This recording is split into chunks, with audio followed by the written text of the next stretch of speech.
ഞങ്ങളുടെ സമപ്രായക്കാരായ രോഗക്കിടക്കയിൽ എഴുന്നേൽക്കാൻ കഴിയാതിരിക്കുമ്പോൾ അനേക ഭവനങ്ങൾ ദുഃഖത്തിന്റെയും കുറവുകളുടെയുമായ അനുഭവങ്ങളിലൂടെ കടന്നു പോകുന്നു.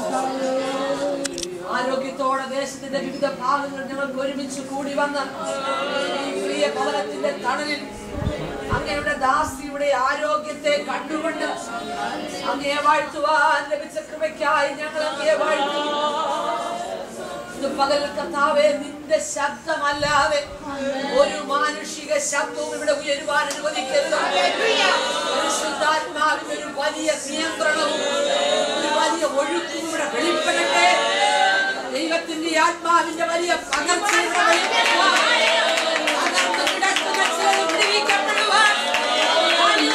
ശത്രുവിന്റെ അധികാരത്തിൽ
കുടുംബത്തെയും കാണുവാൻ നാളുകൾക്ക് ശേഷം ദൈവം സഹായിച്ചു. ബാംഗ്ലൂരിൽ ശുശ്രൂഷയ്ക്ക് വേണ്ടി കടന്നുപോയി ഒരുമിച്ച് യാത്ര ചെയ്ത് മടങ്ങി വന്നു. ഇന്ന് പകൽക്കാലം ആരോഗ്യത്തോടെ പ്രിയപ്പെട്ടവളെ കാണുവാൻ അനുഗ്രഹിക്കുന്നവർ വേറെ ആരെയും എനിക്ക് പറ്റിയ വിധം തോന്നുന്നു. ഈ ഭവനത്തിലേക്ക് ദാസിയോർത്ത് വളരെ ദൈവത്തെ സ്തുതിക്കുന്നു. ചില വർഷങ്ങൾക്ക് മുൻപ് ഇന്ത്യാപത്ത ദൈവ സഭയുടെ സഹോദരിമാരുടെ നേതൃത്വ സ്ഥാനത്ത് ഞങ്ങൾക്ക് ഒരുമിച്ച് ചില നാളുകളിൽ ഒരുമിച്ച് നിൽപ്പാനും ഒരേ ഭാരത്തിലൂടെ കടന്നുപോയത് കൊണ്ട് ഞങ്ങൾക്ക് ഒരുപാട് കാര്യങ്ങൾ ഷെയർ ചെയ്യുവാനും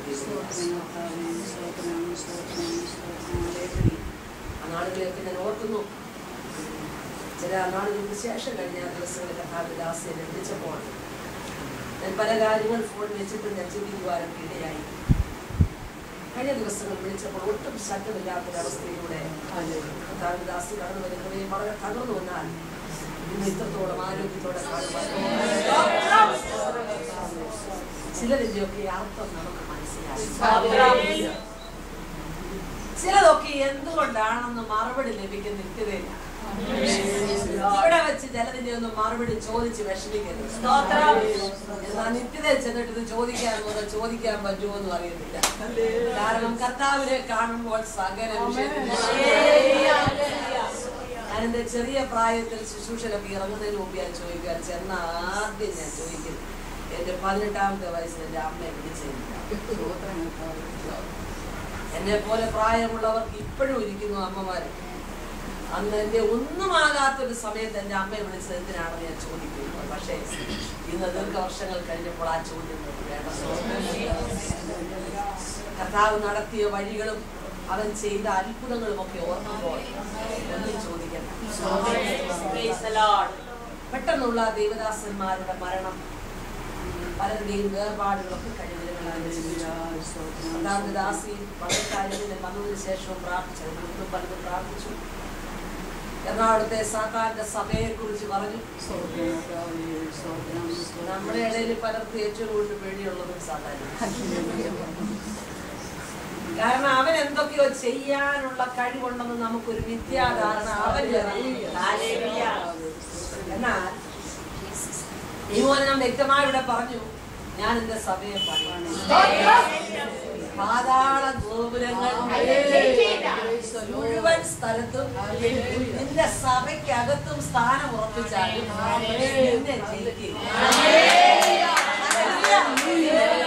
നിന്നെ ജയിക്കണമെങ്കിൽ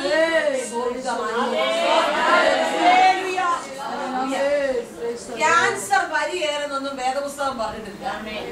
പെരുവെള്ളം കവിയത്തില്ലെന്നും പറഞ്ഞിട്ടില്ല. എന്നാൽ പെരുവെള്ളം കവിഞ്ഞു വരുമ്പോൾ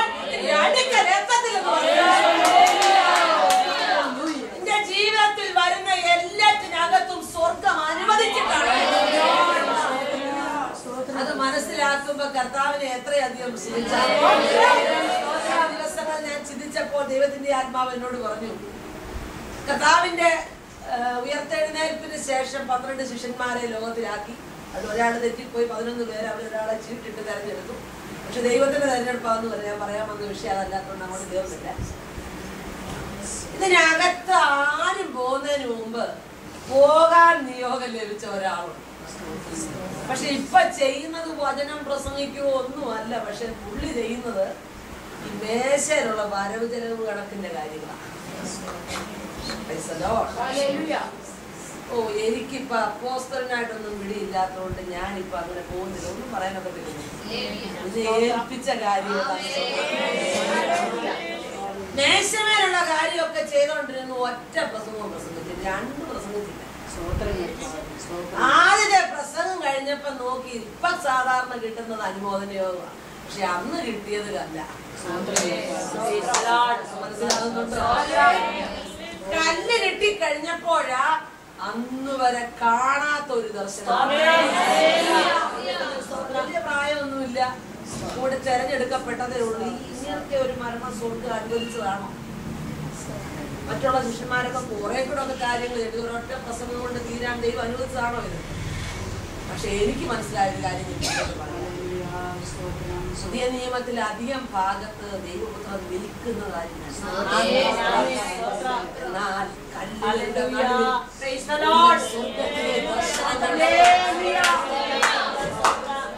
എഴുന്നേറ്റ് നിന്ന് സ്വീകരിക്കുന്നു പറഞ്ഞാൽ, എന്റെ ഭാഷയിൽ പറഞ്ഞാൽ സ്വർഗത്തിൽ ഒരു അനുമോദന യോഗം പ്ലാൻ ചെയ്തിട്ടാണ് കല്ല് മനുഷ്യന്റെ കയ്യിൽ. നിനക്കെതിരെ ഒരു കല്ല് വരുമ്പോൾ ഓർത്തോണം, നിനക്ക് വേണ്ടി സ്വർഗം ചിലത് കരുതി.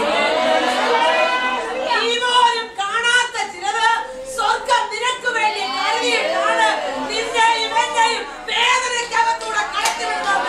പരിശുദ്ധാത്മാവ് പറയുകയാണ്. എനിക്ക് സഹായിക്കാമെന്ന് പറഞ്ഞവരാരും ഇപ്പൊ ഇല്ലല്ലോ. വേണ്ടല്ലേ? സഹായിക്കുന്നവരൊക്കെ ഒരാളിന്റെ കയ്യിൽ നിന്ന് കല്ല് മാറ്റത്തുള്ളൂ. ബാക്കിയുള്ളവരുടെ കയ്യിലെ കല്ല് എവിടെ മനസ്സിലാവുന്നുണ്ടോ? ഒരാളിന്റെ കയ്യിലെ കല്ല് മാറ്റിയാ പോരെന്ന് 100 കണക്കിന് പേര് എറിയാൻ നിൽക്കുമ്പോ ഒരാളിന്റെ കയ്യിൽ നിന്ന് കല്ല് മാറ്റിയിട്ട് നിനക്ക് എന്ത് സാധിക്കാനാണ്? ദൈവം അനുവദിച്ചത് ഏതാണോ അതിനുവേണ്ടി നീ സമർപ്പിക്കുക.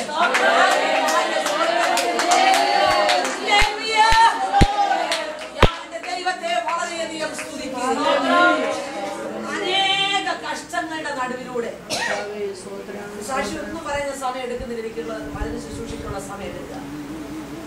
18ാമത്തെ വയസ്സിൽ എന്റെ മാതാവ് ഈ ലോകത്തിൽ നിന്ന് മാറ്റപ്പെട്ടു. ഞങ്ങൾ 2 പെൺമക്കൾ, 2 പേരും കർത്താവിന്റെ വേലക്കാരാകണമെന്ന് ഏറ്റവും അധികം പ്രാർത്ഥിച്ച എന്റെ മാതാവ് നല്ലത് കാണുന്നതിന് മുൻപ് സ്വർഗം പിടിച്ചു. എന്നാൽ പ്രാർത്ഥനയുടെ മറുപടിയായി 2 പേരെയും കർത്താവിന്റെ വേലക്കാരായി. ഹല്ലേലൂയ. എന്നാൽ ഒട്ടും ഇഷ്ടമില്ലാതിരുന്ന ഈ പ്രാർത്ഥന അമ്മയുടെ ശവസംസ്കാര ശുശ്രൂഷയെ ഞാൻ ഏറ്റെടുത്തു, സമർപ്പിച്ചു പറഞ്ഞു. അതിനുശേഷമുള്ള ചില വർഷങ്ങൾ, 23 വർഷത്തിലധികമായി എന്നെ വിവാഹം ചെയ്തുകൊണ്ടുവന്നു. ആത്മീയ ശുശ്രൂഷയ്ക്ക് വേണ്ടി പ്രാർത്ഥന ആരംഭിച്ചപ്പോൾ മുതൽ ജീവിതത്തിൽ പ്രതിസന്ധി ആരംഭിക്കാൻ ഏറ്റവും കൂടുതൽ പ്രതിസന്ധി വന്നത് എവിടുന്നാന്ന് ചോദിച്ചാൽ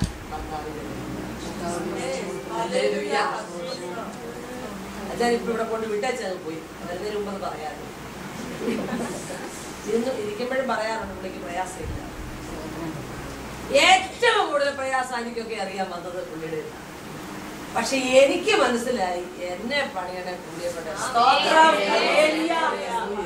കാരണം വേറെ ഇപ്പൊ സിസ്റ്റർ എന്നോട് ഷീലാദാസ് ഇച്ചിരി ആ കാര്യം ക്ലിയർ ആവാനുണ്ടെന്ന് പറഞ്ഞാൽ പിന്നെ ഞാൻ മിണ്ടത്തില്ല. പക്ഷെ ഈ പുള്ളിയോട് മിണ്ടാതെ എവിടെ പോകാൻ? അപ്പൊ നീ ആര് പറഞ്ഞാ കേക്കുവെന്ന്? അപ്പൊ ആ ആളിന്റെ കൈ, കറക്റ്റ് ആളിന്റെ കയ്യിലാണ് നമ്മളെ കൊണ്ടുപോട്ടേക്കുന്നത്. ഞാനിപ്പോ നമ്മളീ പലരെ പോലും പറഞ്ഞ എത്ര കല്യാണാലോചന വന്നാന്നറിയാം. പക്ഷെ ഇതാ കിട്ടിയത്. അവിടെ എങ്ങും ചെന്നാ നീ ഇന്ന് വചനം അതുകൊണ്ട് സാഹചര്യത്തെ കുറ്റം പറയുന്നവരൊക്കെ ഇപ്പൊ അതങ്ങ് വെക്കണതാണ്. ഏറ്റവും പറ്റിയ ആളിന്റെ കയ്യിലാണ് നിന്നെ ഏൽപ്പിച്ചതെന്നുള്ളത്. വേറെ കുഴപ്പമൊന്നുമില്ല, പുള്ളി പറയുന്നതല്ലാതെ ഒരു കാര്യം നടക്കത്തില്ല. അദ്ദേഹം പറഞ്ഞേക്കുന്ന ഏറ്റവും വലിയ കാര്യം ഞാൻ നിങ്ങളോട് പറയാം, ബാക്കിയൊന്നും പറയണ്ടല്ലോ. സ്ത്രീകൾ സംസാരിച്ചാൽ അടുക്കളയിൽ നിന്ന് പുറത്തു.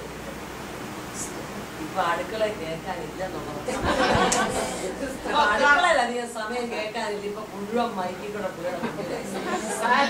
അപ്പൊ ഇടയ്ക്ക് ഞാൻ ചോദിക്കുക വെച്ചാൽ ഇപ്പൊ എങ്ങനെയാ കാര്യങ്ങളൊക്കെ? ദൈവം ഒരുവനെ വിളിച്ചാൽ അപ്പൊ പറയുമ്പോ എന്ത് ചിരിയല്ല ചോദിച്ചാൽ. അന്നൊക്കെ പോയ ബീച്ചുകളുടെ ഒക്കെ കുറെ ഒക്കെ അധികം. രാത്രിയിൽ ഉറങ്ങാനൊക്കത്തില്ല, കളിച്ചു. പകല് സ്വസ്ഥതയില്ല, ടെൻഷൻ പിടിപ്പിക്കേണ്ട കാര്യങ്ങളൊക്കെ അവിടെ ഉണ്ടാവും. എന്നാൽ ശാന്തമായ ദിനങ്ങളിൽ ദൈവസന്നിധിയിൽ കരയുവാൻ മുറി തെരഞ്ഞെടുത്തു എന്നുള്ളതാണ്. ഞാൻ എന്റെ കുഞ്ഞുങ്ങളോട് പറയും, ആ മുറി കണ്ണുനീര് തളം കെട്ടിട്ട്. കാരണം മറ്റാരുടെ അടുക്കൽ, അമ്മയുടെ അടുക്കൽ ചെന്ന് പറയണ്ടായിരുന്നു. അത് അമ്മ ഷെയർ ചെയ്ത് പ്രാർത്ഥിക്കാനുള്ള വിഷയം അല്ലാത്തതുകൊണ്ട് അമ്മയെ ആ ചോദനം നീ പറയേണ്ടവരോട് പറഞ്ഞാൽ മതി. കാരണം മറുപടി അവിടുന്ന് പറയാനുള്ളവരുടെ പറഞ്ഞു പറഞ്ഞു പറഞ്ഞു പറഞ്ഞു നമ്മള് കൂടുതൽ പറയുന്നവരും പ്രതികൂലം വർദ്ധിച്ചോണ്ടിരിക്കുക. സഭായോഗത്തിന് പാട്ട് പോലും ലീഡ് ചെയ്തെന്നുള്ളതാണ് ഏറ്റവും അവസാനം കിട്ടിയത്. ഒന്നിനും എതിർത്തില്ല, മിണ്ടാതിരുന്ന് പാട്ട് ലീഡ് ചെയ്യണ്ടേ വേണ്ട. സഭായോഗം കഴിയുമ്പോൾ ആൾക്കാർക്ക് എന്നാ പറ്റിയ സുഖമില്ല, കൊണ്ടൊക്കെ നല്ല സുഖമില്ല, കുറ്റം പറയാൻ പറഞ്ഞിട്ടില്ലല്ലോ. പ്രാർത്ഥിച്ചു. ഒരു ദിവസം അദ്ദേഹത്തിന്റെ KSRTCയിലാണ് ജോലി. വാഹനം ഓടിച്ചു കൊണ്ടിരുന്നപ്പോൾ ദൈവത്തിന്റെ ആത്മാവ് നമ്മൾ പറഞ്ഞ കേൾക്കാത്തയാളിനെ അവസരം നിഷേധിക്കുമ്പോൾ മുട്ടിന്മേലിരിക്കുക, അവസരം ലഭിക്കുമ്പോൾ പറയുക. പ്രിയപ്പെട്ടവരോട് ദൈവത്തിന്റെ പരിശുദ്ധാത്മാവ് പറഞ്ഞു. കേരളത്തിലുള്ള ചില വലിയേറെ ദൈവദാസിമാരുടെ ഒക്കെ പേര് അദ്ദേഹത്തോട് ദൈവത്തിന്റെ ആത്മാവ് എന്നിട്ട് അതിന്റെ അപ്പുറത്തോട്ട് നീ അവരുടെ പേര് എഴുതിച്ച. ഞാനവളെ ഉപയോഗിക്കാൻ പോവുക, വേണ്ടി പോകരുത്. അന്ന് ദൈവകരങ്ങളുടെ വാഹനത്തിൽ നിന്ന് സമർപ്പിച്ചു. രാത്രി കരഞ്ഞോട്ട് വീട്ടിൽ വന്നിട്ട് പറഞ്ഞു, എന്നോട് ദൈവത്തിന്റെ ആത്മാവ് ഇങ്ങനെ പറഞ്ഞു, അതുകൊണ്ട് ഞാൻ തീരുമാനമെടുക്കുന്നു, ഞാൻ നിന്നെ കൊണ്ട്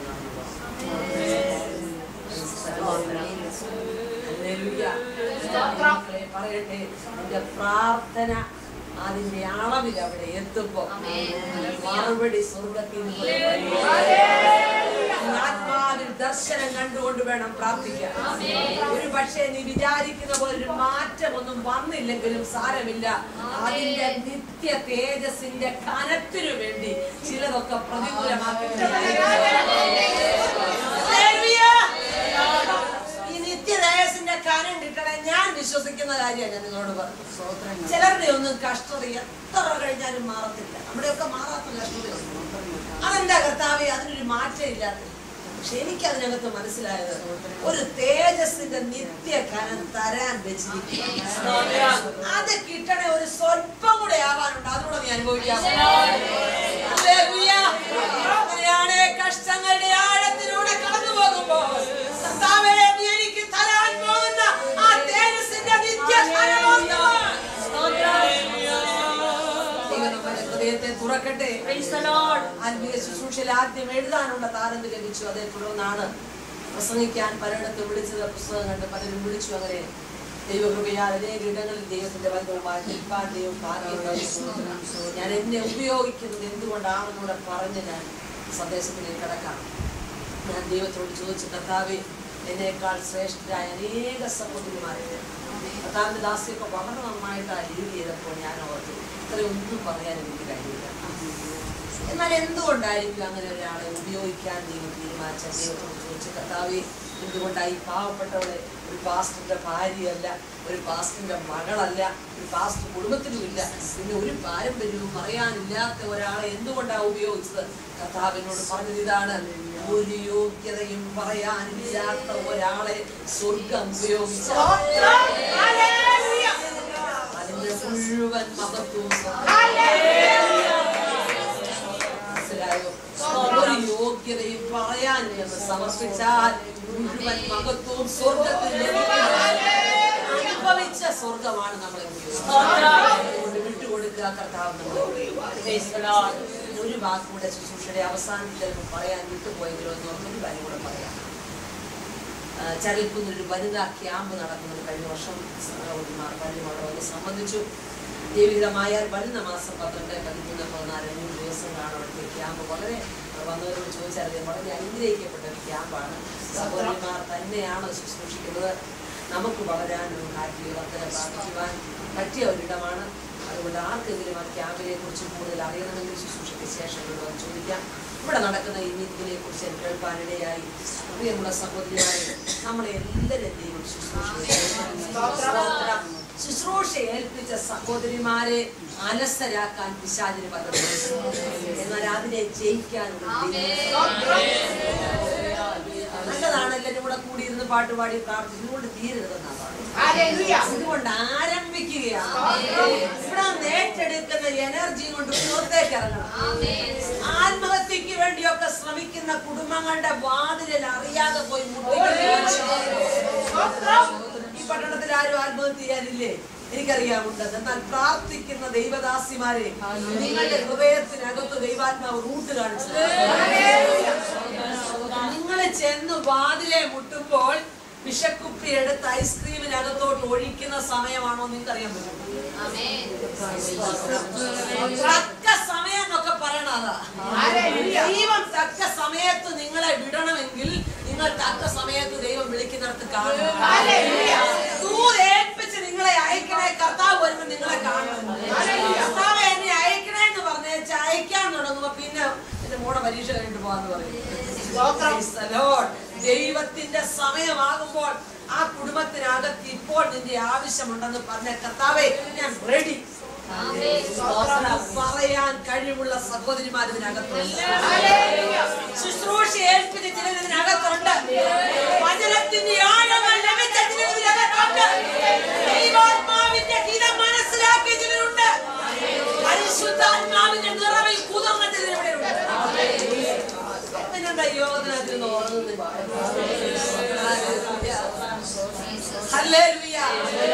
ഞാൻ പറയാം, പരിശുദ്ധാത്മ നിറവിൽ കുതിർന്നവർ ഉറങ്ങുന്നെങ്കിൽ അതിന്റെ അർത്ഥം വേദന ഇല്ലാത്തതുകൊണ്ടാണ്. ഇന്റൻസീവ് കെയർ യൂണിറ്റിന്റെ വാതിൽക്ക് ഇരുന്ന് ഉറങ്ങുന്ന കണ്ടിട്ടുണ്ട്? ഇല്ല. വേറെ വീട്ടിൽ കിടന്നു നമ്മൾ ഡ്യൂട്ടിക്ക് ആക്കിയേക്കുവാണ് ഉറങ്ങിയല്ല. പക്ഷെ എന്റെ ഭർത്താവോ എന്റെ കുഞ്ഞുങ്ങളോ അതിനകത്ത് കിടക്കുവാണെങ്കിൽ എനിക്ക് ഉറക്കം വരുന്നില്ല. സൗകര്യം ഒന്ന് മാറി ഒന്ന് ഉറങ്ങിക്കോളാൻ പറഞ്ഞാൽ പോലും വേണ്ട. ആളെ ഏറ്റവും അടുത്തയാളും ആക്സിഡന്റ് മരിച്ചു കിടക്കുന്നു. കട്ടൻ കാപ്പി പോലും കൊണ്ട് കൊടുത്താൽ വേണ്ട. എന്താണെന്നറിയോ? വേദനയകത്ത് കയറി. ഈ വേദനയകത്ത് കയറാൻ സ്വർഗം വെയിറ്റ് ചെയ്യുക. ഈ വേദന നിന്റെ അകത്തൊന്ന് വരുമ്പം നിന്റെ ഈ അലസതയൊക്കെ മാറിയിട്ട് ആത്മാവിൽ ശക്തിപ്പെടാൻ. ചിലവരെയൊക്കെ ദൈവം തൊടുന്നത് നമുക്ക് വേദന വരാൻ വേണ്ടിയാണ്. അല്ലെ നമ്മളൊന്നും പറയണ പോലെ ഒന്നും നിൽക്കുന്നില്ലെന്ന് കർത്താവിന് അറിയാമെന്ന്. കഴിഞ്ഞ ദിവസം ഞങ്ങളുടെ അടുത്തൊരു കൊച്ചു മരിച്ചു. +2 ഇപ്പൊ ഈ ആഴ്ച പരീക്ഷ എഴുതാനിരുന്ന കൊച്ച്. ഒരു തെറ്റും ചെയ്തല്ല. കൊച്ച് രാവിലെ അമ്മ എല്ലാം സഹായിച്ചിട്ട് പഠിക്കാനായിട്ട് കയറിയിരുന്നു. അമ്മ മുന്തിരിങ്ങ മേടിച്ചോണ്ട് വന്ന് കഴുകിയത് ഇങ്ങനെ വായിലോട്ട് കിടന്നുകൊണ്ടിരുന്നു. അത്ര ചെയ്തോളൂ. കൊച്ച് 10 മിനിറ്റ് മരിച്ചു. മുന്തിരിങ്ങ ശ്വാസകോശത്തിനകത്ത് പോയി കൊച്ചിന് തല പൊട്ടി പോണേന്ന് പറഞ്ഞു. സംഗതി നമുക്കൊക്കെ എത്ര നന്മ നമ്മൾ കിടന്നുകൊണ്ട് മുന്തിരിങ്ങ തിന്നാനിട്ടാണോ? വാഹനത്തിൽ യാത്ര ചെയ്യാനിട്ടാണോ? പ്രിയമുള്ളവരെ, നമുക്ക് എന്തെങ്കിലുമൊക്കെ ഫ്രീ ആയിട്ട് സ്വർഗം തന്നു എന്ന് ഉറപ്പുണ്ടെങ്കിൽ നമുക്ക് തന്നതിനൊക്കെ നന്മ